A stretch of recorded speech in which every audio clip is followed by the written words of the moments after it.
और फरमाया रोटी कपड़ा मकान जरूरत नहीं है इंसान की, सबसे बड़ी जरूरत इंसान की इज्जत नफ्स है। असि पंजाबी च कहने उन्हें, तो पंजाबी समझ आ जाएगी थोड़ी बहुत नहीं। असि पंजाबी च कहने उन्हें भी फुफड़ क्यों नाराज हो गया है भाई, खालू नाराज हो जाता है ना, जिसको दामाद कहते हैं। असि पंजाबी च कहने फुफड़ का तो नाराज हो गया। जब शादी होती है ना सालों की, फुफड़ आता है, खालू दामाद जो होता है घर का, वो किसी भी बात पे नाराज होकर घर को वापस भाग जाता है। भाई क्या बात हो गई, आप नाराज क्यों हो गए? तो जब पूछते हैं फुफड़ भी नाराज क्यों हो गया, वही रोटी अच्छी नहीं थी, कपड़े नहीं दिए, क्या बात होगी? पता वो क्या कहता है? आप किसी के पास जाइए, आप में से भी कोई नाराज होके चला जाएगा, इसलिए नहीं जाएगा वो कि रोटी नहीं मिली, पानी नहीं मिला, नहीं नहीं नहीं, वो नाराज क्यों हुए? तो फुफड़ कहता मैं नाराज इसलिए हो गया क्योंकि मुझे इज्जत के साथ खाना नहीं खिलाया। हमारे नबी मोहम्मद सल्लल्लाहु अलैहि वसल्लम ने इंसानों की दुखती हुई रग पकड़ ली, फरमाया मैं इज्जतें बांटने आया हूं। कभी तो कुरान ने कहा कि यतीम को इज्जत देने की बात करो, ये नहीं कहा कपड़ा दो, रोटी दो, मकान नहीं, क्योंकि मोहम्मद सल्लल्लाहु अलैहि वसल्लम ने जब भी बात की है, बीमारी की जड़ काटी, मुसलमानों को कहा कि दुनिया के इंसानों को इज्जत दो। उनको मालूम है कि जब मेरा उम्मती इज्जत देगा तो मांगने वाले को घर में बिठा के खाना खिलाएगा, घर में बिठा के इसकी जेब में 2 रकम डाल देगा, घर में बिठा के इसको कपड़े देगा। अगर आपने किसी को इज्जत दे दी तो समझो सब कुछ दे दिया। अगर आप दुनिया में किसी को इज्जत नहीं दे सकते तो फिर कुछ भी नहीं दे सकते। ये कायनात में इस्लाम का सबसे बड़ा मजहब बनना, इसकी बुनियादी वजह यही थी कि दुनिया के बड़े बड़े चौधरियों ने अपने लिए इज्जत को महफूज समझ रखा था। अब मेरे नबी ने इज्जत बांटनी शुरू की है। बिलाल को मुअज्जिन रसूल बनाया, सैयदना उसामा को अमीर लश्कर बनाया, सैयदना सिद्दीक अबू बकर को सिद्दीक आजम बनाया, उमर बिन खत्ताब के लिए कहा कि अगर मेरे बाद नबी हो तो उमर हो सकते थे, और उस्मान को जिन्नुरैन बनाया, अली मुर्तजा को शेर खुदा कह दिया, अबू उबैदा को अमीरुल उम्मत कह दिया, हजरत खालिद इब्न वलीद को सैफुल्लाह कह दिया। वो इज्जतें ही तो बांट रहे हैं और कर क्या रहे हैं? पता ये लगा कि मोहम्मद सल्लल्लाहु अलैहि वसल्लम चाहते हैं कि रसूलुल्लाह के मानने वाले लोगों को इज्जतें बांटें। क्या बांटे जी? इज्जत बांटें। आप दिल पे हाथ रख के पूछिए, क्या आपने कभी किसी को इज्जत दी है? आप दूसरे को इज्जत बांटते हैं? आपको पता है हमारे नबी मोहम्मद सल्लल्लाहु अलैहि वसल्लम ने सैयदना बिलाल का उस वक्त साथ दिया जब वो चक्की पीस रहे थे, मुसलमान नहीं थे। एक बूढ़ी औरत का किस्सा आप सुनते हैं गठरी उठाने का, वो भी मुसलमान नहीं थी। एक और खातून का वाकया आता है जिसका तेल गिर गया, उसकी नबी सल्लम मदद करने पहुंचे, वो भी मुसलमान नहीं थी। हातिम ताई की बेटी का वाकया आता है, वो नबी अलैहिस्सलाम के दरबार में पहुंची, आपने उसके सर पे अपनी चादर रुपट्टा बनवा के रखवाई, वो भी मुसलमान नहीं थी। पता ये लगा कि मोहम्मदुर रसूलुल्लाह सल्लल्लाहु अलैहि वसल्लम के दरबार में जो कोई भी आया, वो चाहे मुसलमान हो या फिर गैर मुस्लिम हो, मेरे नबी ने उनको इज्जतें बांटी। क्या हम भी अपने नबी सल्लल्लाहु अलैहि वसल्लम के तरीके पे इज्जत बांटते हैं?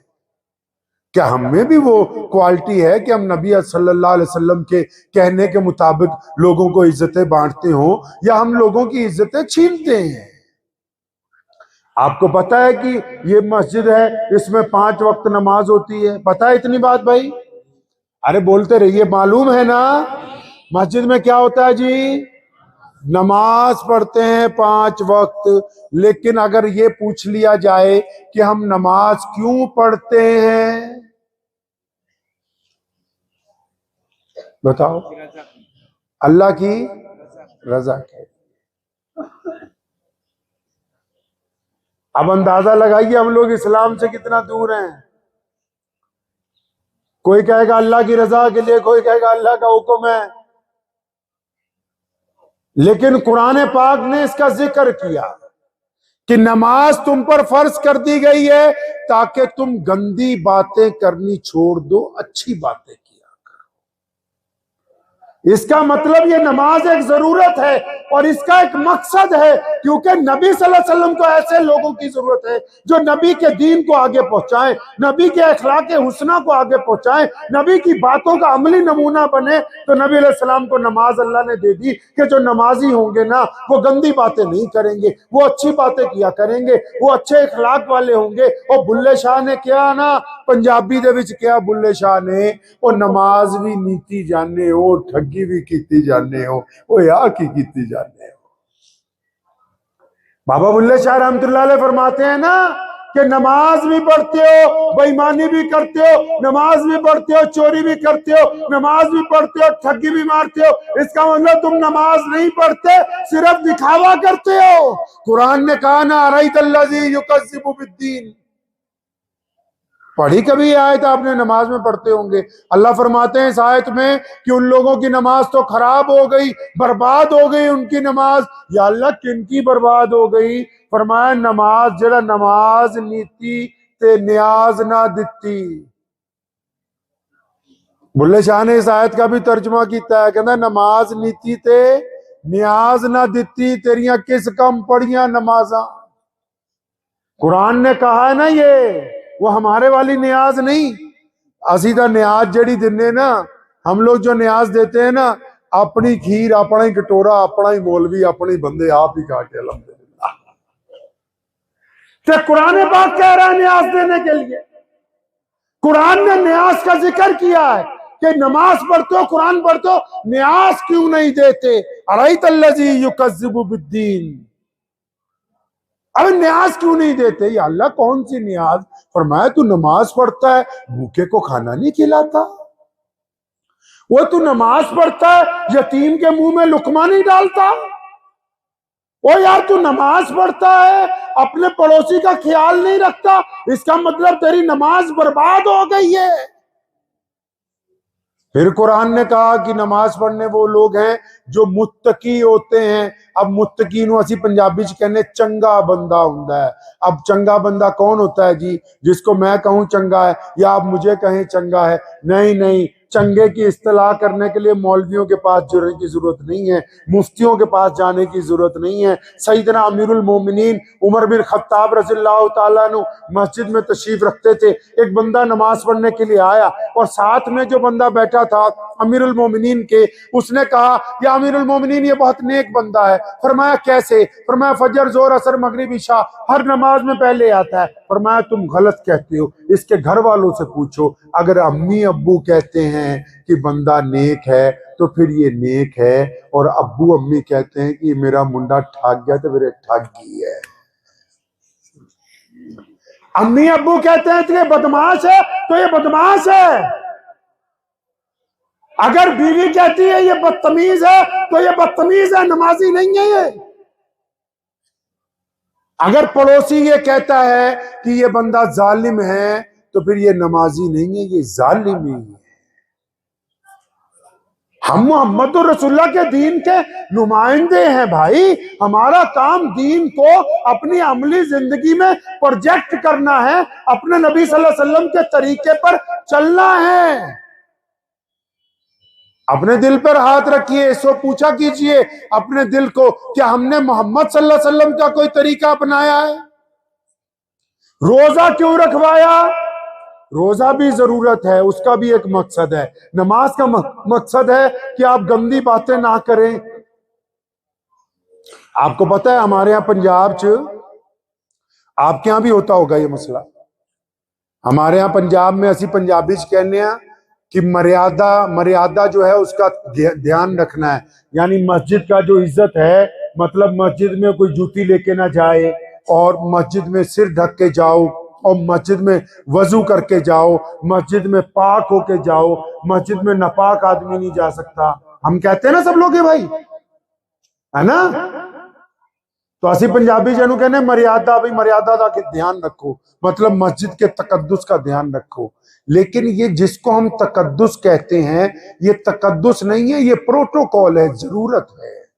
मतलब ये मस्जिद का प्रोटोकॉल है कि मस्जिद में आने वाला इस्तिंजा करके वजू करके आए। मस्जिद में आने वाला सिर ढक के आए, मस्जिद में आने वाला जूते उतार के आए, मस्जिद में आने वाला खामोश हो के आए, मस्जिद में आने वाला आंखें झुका के आए। लेकिन मस्जिद का हक क्या है वो सुनिए। मस्जिद का हक ये है कि जब बंदा मस्जिद से नमाज पढ़ के बाहर निकला, अब वो बाजार में गया, बाजार में किसी की बेटी सामने खड़ी है, चाहे वो मुसलमान है या गैर मुस्लिम है, इससे कोई मतलब नहीं है। याद रखना बात को। मोहम्मद सल्लल्लाहु अलैहि वसल्लम पूरे आलम के लिए रहमत है। मोहम्मद सल्लल्लाहु अलैहि वसल्लम सिर्फ मुसलमानों के नबी नहीं, पूरे आलम के लिए रहमत बन के आए। अब एक नमाजी है, मस्जिद से नमाज पढ़ के निकला, सड़क पे आया, बाजार में आया, किसी की बेटी खड़ी है, मुसलमान की है या गैर मुस्लिम की है, अगर वो उसकी बेटी की तरफ गंदी निगाह डालता है, उसकी बेटी से जिना का इरादा करता है, उसकी बेटी को देख के मजा हासिल करना चाहता है, तो फिर इसने मस्जिद की इज्जत को खराब कर दिया है, क्योंकि ये रब से वादा करके आया कि मैं तेरे कानून को नहीं तोड़ने वाला। ये है मस्जिद का प्रोटोकॉल कि जब ये खड़ा होकर बाजार में सामान तोलेगा तो बराबर होगा, उसमें बेईमानी नहीं करेगा। अगर सेब के ऊपर स्टिकर लगाएगा तो जहां गला हुआ है वहां नहीं चिपकाएगा, अगर गला हुआ तो उसको अलग करेगा। ये मस्जिद का प्रोटोकॉल है।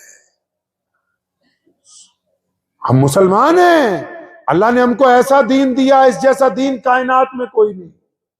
आप देखें आज पूरा यूरोप इस्लाम के दहाने पर खड़ा हुआ है। क्यों?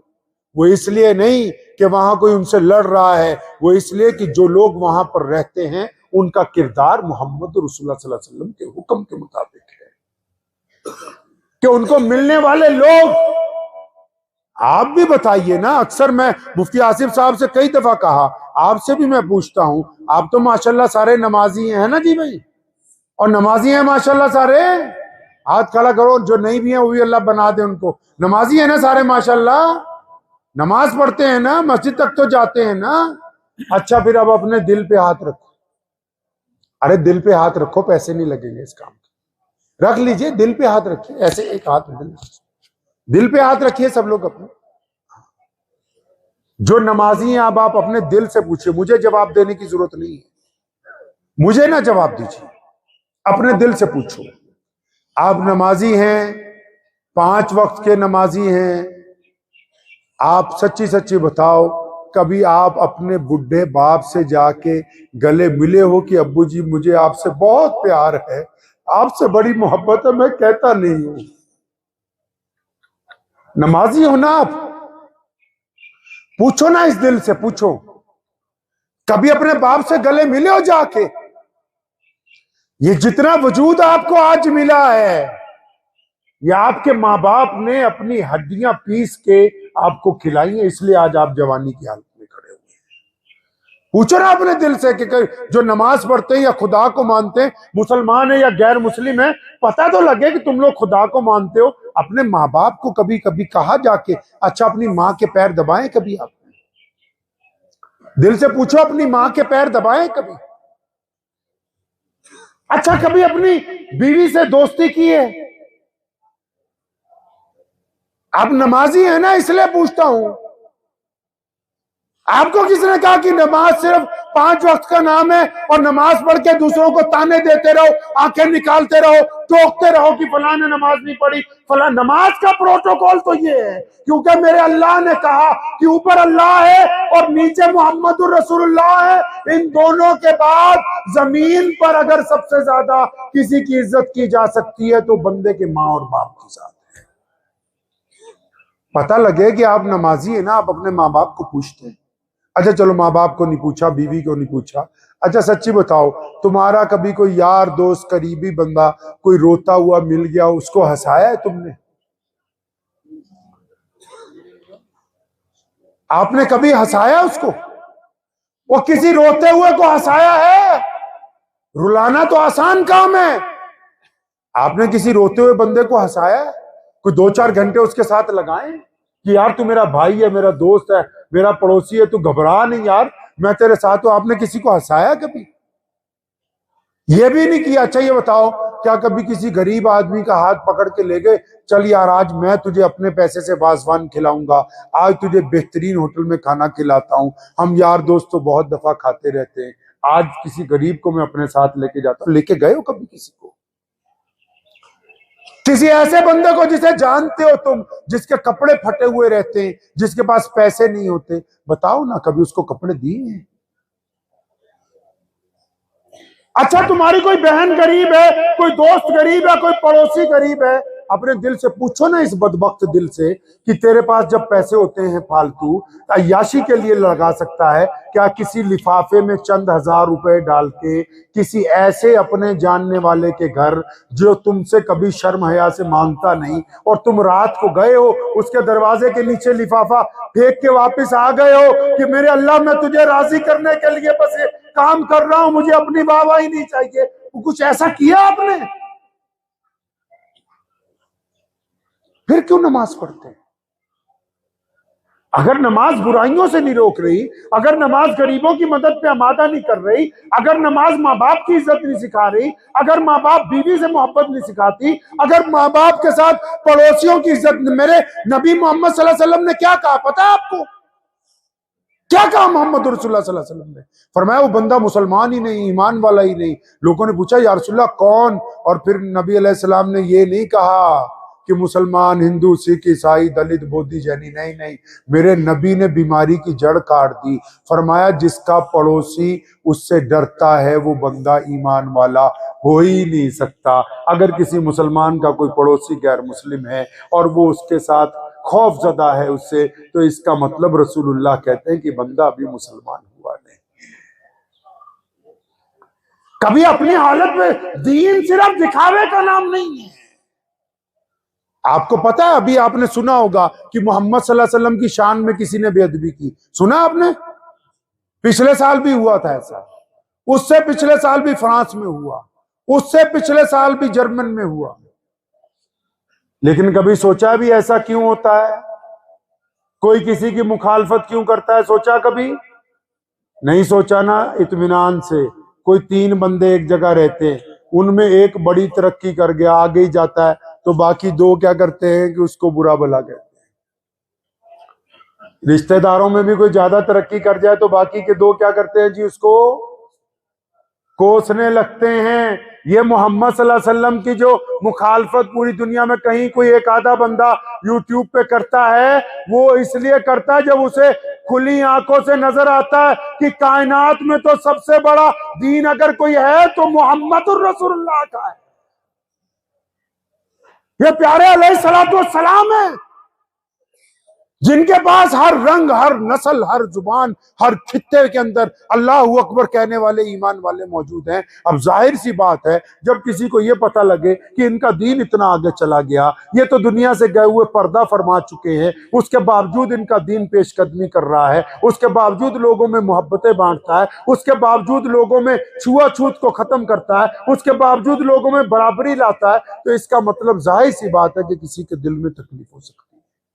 लेकिन आपसे मेरा एक सवाल है, वक्त भी बहुत कम है, आपसे मेरा एक सवाल है छोटा सा। आप कश्मीर के माशाल्लाह गयूर मुसलमान है सारे ही माशाल्लाह, इत्मीनान से दिल पे हाथ रख के बताइएगा, ये जो मैंने आपको वाकयात बयान किए मोहम्मद रसूलुल्लाह सल्लल्लाहु अलैहि वसल्लम की, जो शान खत्म नबूवत है, जो नामूस रिसालत है, उसकी हिफाजत इसीलिए करनी पड़ती है कि ये दीन बरक़्स रफ्तारी से कायनात में सबसे आगे।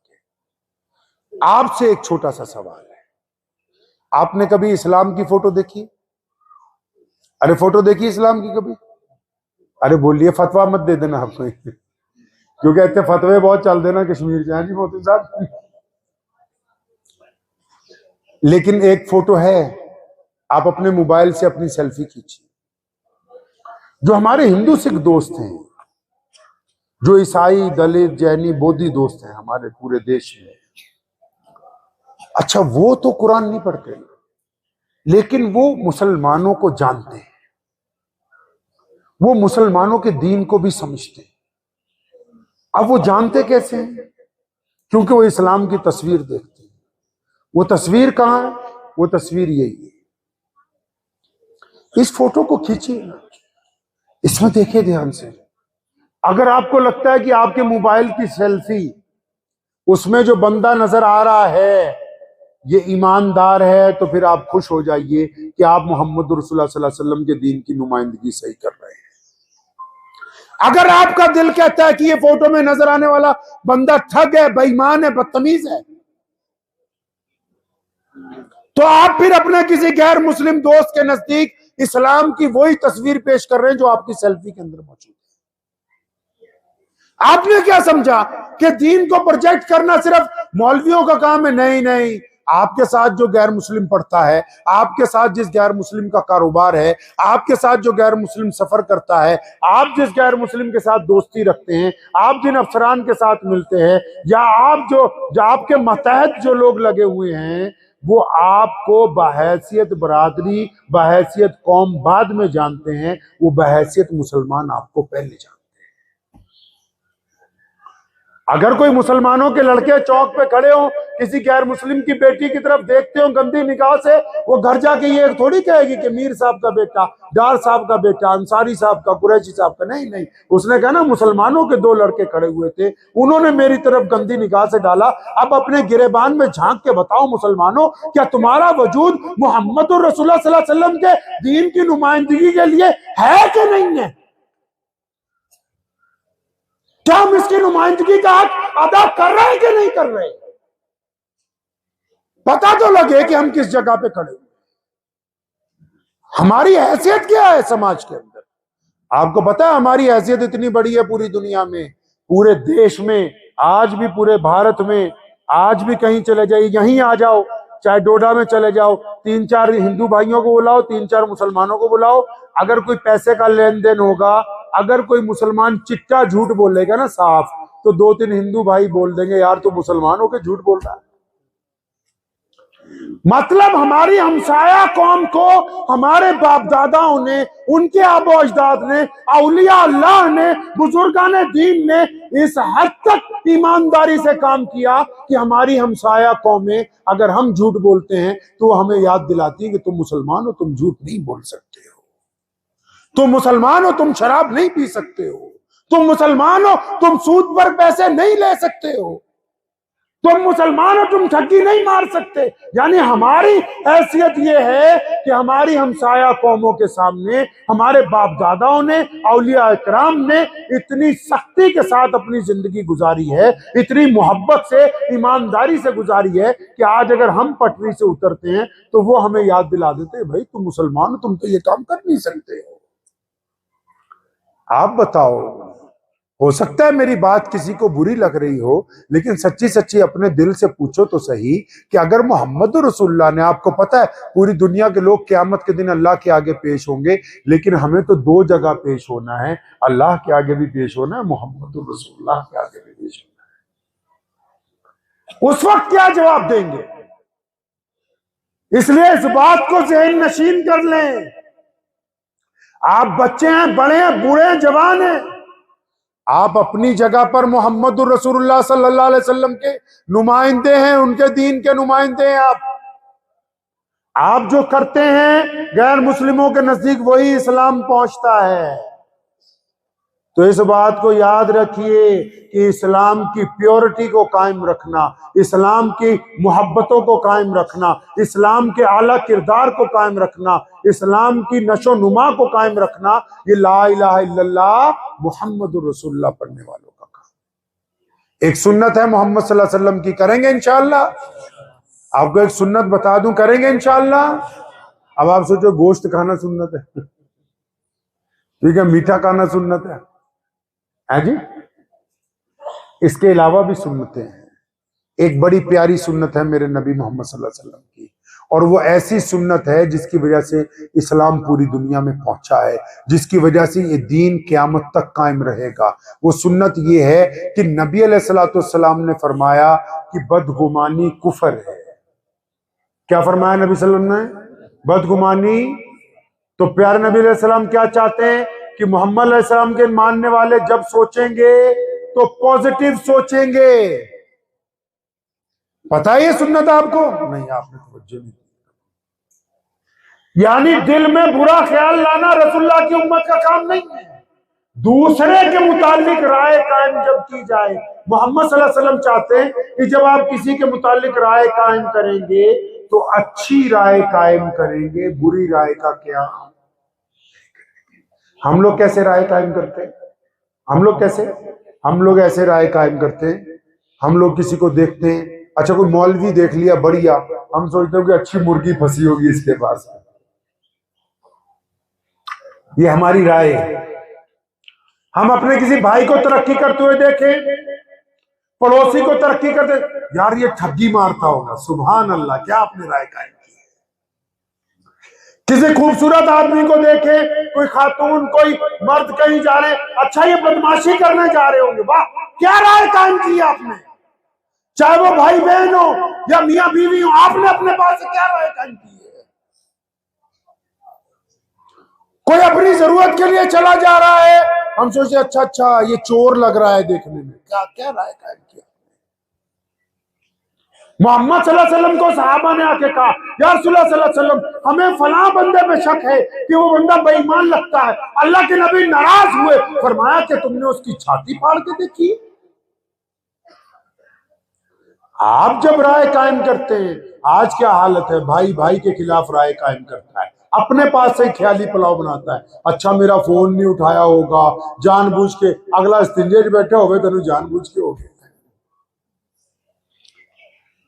नबी का दीन सल्लल्लाहु अलैहि वसल्लम इसलिए दुनिया में पहुंचा, मेरे नबी अलैहि सलाम ने सिखा दिया साहबा को कि हम पॉजिटिव वेव में जाएंगे, हम मुस्बत जाएंगे, मनफी नहीं जाएंगे, बुरे ख्यालात को नहीं लेके जाएंगे। हम किस तरह राय कायम कर रहे हैं? हमारे यहाँ क्या है, इस्लाम ने कहा कि लोगों का हौसला बढ़ाओ, लोगों का हौसला तोड़ो नहीं। हम क्या करते हैं, अब कोई बीमार हो जाता है ना आपके यहाँ, मैं मौलाना कोई बीमार हो जाए ज्यादा, तो जो मिलने के लिए जाते हैं वो पूछेंगे क्या हुआ हो जनाब, फला बीमारी लगी, ओहो कहाँ से दवाई लाई, वो चंडीगढ़ गए थे, पीजीआई गए थे। सारी बातें सुनने के बाद क्या कहेगा, वो मेरे अब्बू जी का भी इंतकाल इसी बीमारी से हो गया।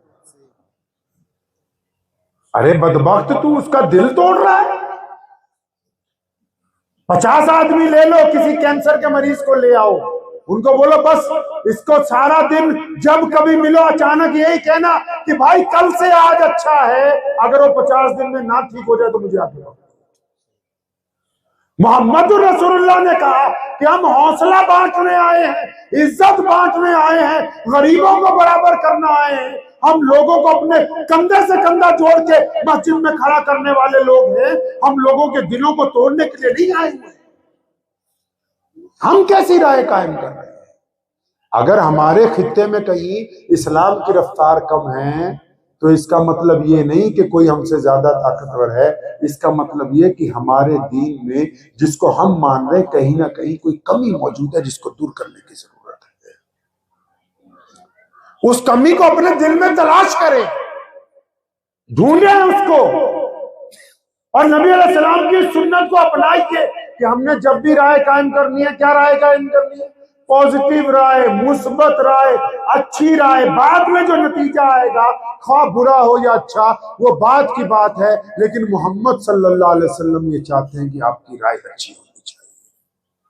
करेंगे अच्छी राय कायम इंशाअल्लाह, अपनी तस्वीर को खूबसूरत बनाएंगे इंशाअल्लाह।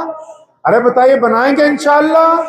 सिर्फ ऐसे ही नहीं, मैं एक छोटा सा किस्सा, असली किस्सा सुना के अपनी बात खत्म करता हूँ। आज से तकरीबन 5-10 साल पहले की बात है। एक साहब कलमा ला इलाहा इल्लल्लाह मुहम्मद रसूलुल्लाह पढ़ के आगोश दीन के अंदर आए, तो उन्होंने मेरे वालिद साहब रहमतुल्लाह अलैह को कहा कि हज़रत मैं ये चाहता हूँ कि मेरी वालिदा और वालिद भी दीन में आ जाए। तो 6 महीने बाद वो आए, तो उन्होंने कहा मेरी वालिदा तो आ गई, लेकिन वालिद से अभी बात करने की हिम्मत नहीं। फिर वो आए 1 साल बाद, उन्होंने एक दिन खुशखबरी सुनाई कि हमारे वालिद साहब भी आ गए, लेकिन जो उन्होंने किस्सा सुनाया ना साथ में, उस किस्से ने हमारे रोंगटे खड़े कर दिए। कहने लगे कि हम 6 महीने साल डरते रहे, तो मेरी माँ ने एक दिन कहा कि तुम्हारे अब्बू से बैठ के बात करते हैं। तो हमने अपने वालिद को बैठ के जब बताया कि मैं और मेरी वालिदा कलमा ला इलाहा इल्लल्लाह पढ़ चुके हैं, तो हमारे वालिद ने जब हमारे मुंह से ये बात सुनी ना, तो अचानक उठे, अपने कमरे में गए, दरवाजा अंदर से चुटकनी लगा ली, बंद कर दिया। हमने खटखटाया तो कहने लगे भाई सुबह बात होगी, अब चले जाओ। तो कहने लगे भाई सुबह जब दरवाजा खुला तो मेरे वालिद ने बाहर निकलते ही मुझे मेरा हाथ पकड़ा, कहने चल मुझे भी अपने इमाम के पास ले चल, मैं भी मोहम्मद रसूलुल्लाह का गुलाम बनूंगा। तो कहने लगे मेरी वालिदा ने और मैंने फिर बाद में अपने वालिद से पूछा कि उस रात जब हम आपने आपके सामने दीन की बात रखी, आप तो नाराज होके उठ के चले गए और फिर आपने दरवाजा बंद कर दिया। सुबह को अचानक दरवाजा खुला और फिर आपने हमें कह दिया कि मैं भी तुम्हारे साथ दीन में दाखिल हो जाऊंगा, तो क्या वजह क्या है? तो उस बंदे ने जो वजह बताई वो सुनिए। कहने लगा बेटा बात यह है कि जब मैं बचपन में स्कूल में पढ़ता था पहली क्लास में, तो एक अब्दुल रहमान नाम का लड़का मेरे साथ पढ़ता था। तो पहली से लेके 10वीं तक मेरे साथ पढ़ा। कहता फिर वो 10वीं के बाद हम दोनों +2 तक इकट्ठे पढ़े, फिर कॉलेज इकट्ठे गए। कहता इत्तेफाक की बात ये हुई कि हम दोनों की नौकरी भी एक साथ लग गई। कहता अभी चंद साल पहले जब मैं रिटायर हुआ हूं, हम दोनों रिटायर भी अच्छे हुए। कहता जब रात तुमने बताया ना कि भाई हम तो माँ और बेटा दीन में दाखिल हो गए, तो मैंने दरवाजा बंद कर दिया। कहता मैं तुम्हारी तबलीग की वजह से दीन में नहीं आया हूं, मैंने सारी रात पहली क्लास से लेके रिटायरमेंट तक सारी जिंदगी अपनी खगाली है। कहता खुदा की कसम अगर अब्दुल रहमान बेईमान होता तो मैं कभी मुसलमान नहीं होता। कहता अगर अब्दुल रहमान ने कभी मेरे से ठगी की होती, मेरे से बेईमानी की होती, मुझसे कभी झूठ बोला होता, अगर उसने कभी मुझे धोखा दिया होता, क्योंकि मेरे साथ तो वही था ना मुसलमान, और कोई नहीं था, सारी रात कहना मैंने उसी के ऊपर लगाई है। अगर मुझे उसकी कोई गलती मिल जाती, तुम जो मर्जी कहते रहते, मैं तुम्हारी बात नहीं मानता। मैं तो उस मोहम्मद रसूलुल्लाह के उम्मती को देख के तुम्हारी बात मानने के लिए मजबूर हुआ हूं, जिसने मेरे साथ जिंदगी गुजारी। तो ये जलसा सिर्फ बातों के लिए नहीं किया है। आप बताएं कुछ बदलेंगे इंशाअल्लाह? कुछ नफरत को मोहब्बत में तब्दील करेंगे इंशाअल्लाह?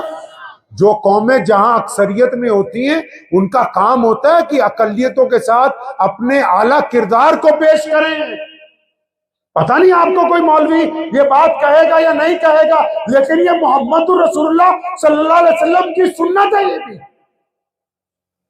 कि जो कौमें जहां बड़ी तादाद में हो, वो अपने से कम तादाद के लोगों से मोहब्बत के साथ, प्यार से, खुलूस से उनके साथ खड़ी होने वाली हो, ताकि कोई ये ना कहे कि फला मुसलमान ने तादाद का फायदा उठाने के बाद हमारे साथ कोई ज्यादती की है। तो कुछ तब्दीली लाएंगे इंशाअल्लाह ताला।